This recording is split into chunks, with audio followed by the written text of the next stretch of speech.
Kinausap ng ilang mga lokal na pamahalaan sa Zambales ang mga rice retailers sa kanilang lugar.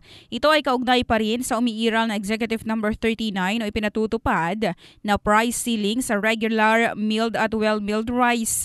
Nitong Biyernes, ipinatawag ng Masinloc Zambales ang 29 na rice retailers matapos na umanong magsara mga ito nakalipas na Huwebes.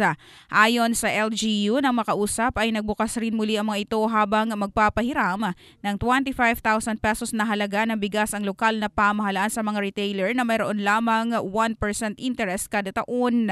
Sa Botolan naman ay ipinatawag rin ang mga nagtitinda ng bigas sa bayan kaugnay pa rin sa umiiral na kautusan.